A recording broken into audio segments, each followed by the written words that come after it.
हाँ, एक क्वेश्चन है कि a solid conducting sphere having a charge q is surrounded by an uncharged concentric conducting spherical shell. दोनों conducting है, sphere भी कंडक्टिंग है और सेल भी कंडक्टिंग है। Let the potential difference between the surface of solid sphere and outer surface of the shell be v if the cell is given a charge 3q the new potential difference between the same two surface will be।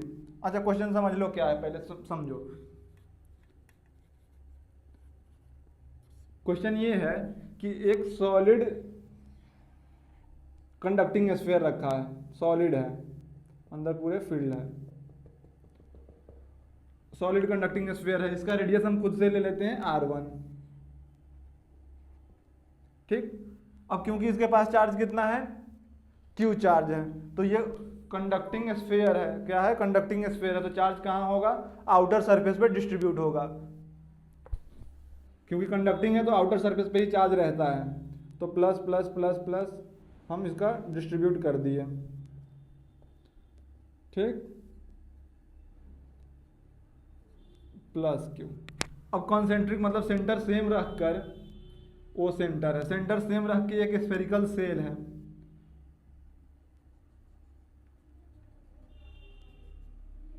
एक spherical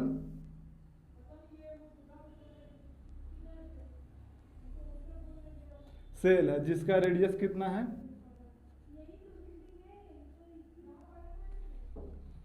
r2 है। एक spherical shell है जिसकी radius कितनी है, r2 है।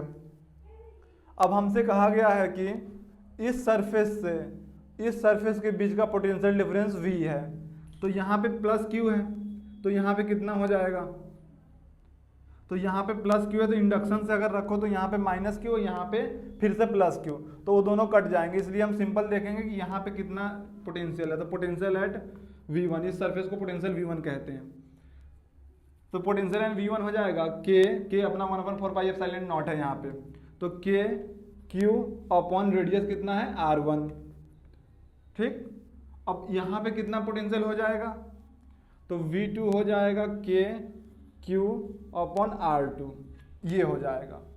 हम चाहते तो इंडक्शन से यहाँ पे माइनस q और फिर यहाँ से प्लस q कर सकते थे, लेकिन उन दोनों का फाइनली फिर जीरो ही हो जाएगा, क्योंकि रेडियस सेम, इसके लिए भी r2 ही लगाएंगे, इसके लिए भी r2 ही होगा, तो इसलिए उसको हटा दे रहे हैं। सिंपल समझेंगे कि q चार्ज है, तो इसके लिए खुद के इसके सरफेस पे, इसके फर्स्ट सरफेस ये है, ये पोटेंशियल v1 है, ये फर्स्ट, यहाँ पे पोटेंशियल को हम v1 कह रहे हैं, यहाँ पे पोटेंशियल को हम v2 कह रहे हैं, और ये सब, ये v2 और ये v1, v2 कितना हो जाएगा, k q अपन r2। चलो ठीक।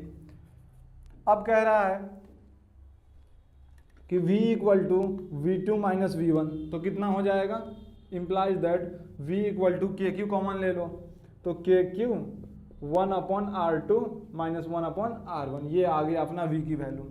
अगेन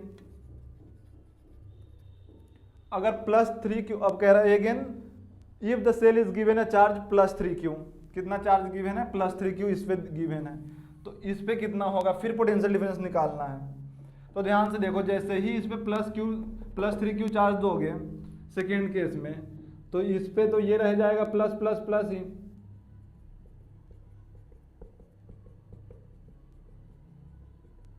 ये plus plus plus plus q charge हो गया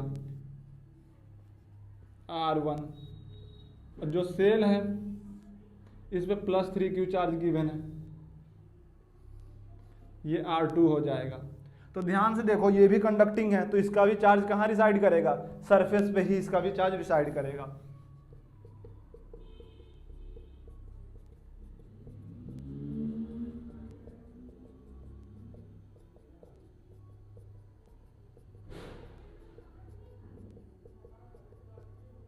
ठीक, इस पे भी प्लस 3 ऐसे डिस्ट्रीब्यूट हो जाएगा। अब ध्यान से देखो, तो ये भी कंडक्टिंग स्फेरिकल सेल है, तो इसका चार्ज इसके सरफेस पे रिसाइड करेगा, और कंडक्टिंग सेल के अंदर पे पोटेंशियल एकदम कांस्टेंट रहता है। कंडक्टिंग सेल के अंदर पोटेंशियल मतलब उसके इनसाइड पोटेंशियल कांस्टेंट रहता है, और कांस्टेंट पोटेंशियल कितना रहता है, के क्यू अपॉन r2, मतलब जो इसके सरफेस पे होता है वही पोटेंशियल इसके इनसाइड रहेगा। तो फिर से अगेन v1 डैश कितना हो जाएगा, एक तो इसका खुद के कारण इस सरफेस पे V1 सरफेस पे, इस पे अब इस बार इसको हम कह रहे हैं V1 डैश, इसको कह रहे हैं V2 डैश। तो V1 डैश हो जाएगा तो उसके खुद के चार्ज के कारण KQ/R1 और प्लस एक इस चार्ज के कारण तो कांस्टेंट रहता है इनसाइड, तो KQ/R2 और ये 3Q था तो यहाँ पे हम 3Q ले लेंगे। ओके, सिमिलरली V2 डैश पे अगर हम देखें तो एक इसके कारण ये चार्ज के कारण इस सरफेस पे तो वो हो जाएगा KQ/R2 और प्लस इस चार्ज के कारण खुद के सरफेस पे इसी के जितना रहता है, जितना सरफेस पे उतना ही इनसाइड, तो ये भी हो जाएगा 3KQ/R2। अब फिर से हमें पोटेंशियल डिफरेंस चाहिए तो V2 माइनस V1 निकालेंगे, तो V डैश इस बार हो जाएगा V2 dash minus V1 dash, जो कि आएगा फिर से, अब देखो V2 में से ये इसमें से ये सब्ट्रैक्ट करोगे तो ये पार्ट कट जाएगा, फिर से बचा KQ/R2 प्लस 3KQ/R2 माइनस का KQ/R1 और माइनस का हो जाएगा 3KQ/R2। देखो तो ये इससे कैंसिल हो गया,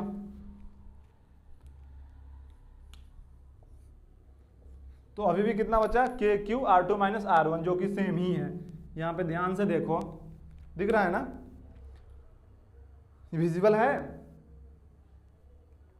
तो यहाँ पे देखो अगर हम KQ कॉमन ले लें तो फिर से आ जाएगा 1/R2 माइनस 1/R1, ये V डैश हो गया। तो देखो दोनों सेम ही है, तो फाइनली हम क्या लिखेंगे,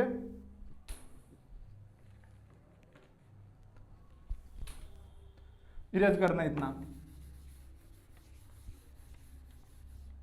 तो जो नया पोटेंशियल न्यू पोटेंशियल जो V डैश निकल के आया है वो V के बराबर ही है। Thus the new potential difference between the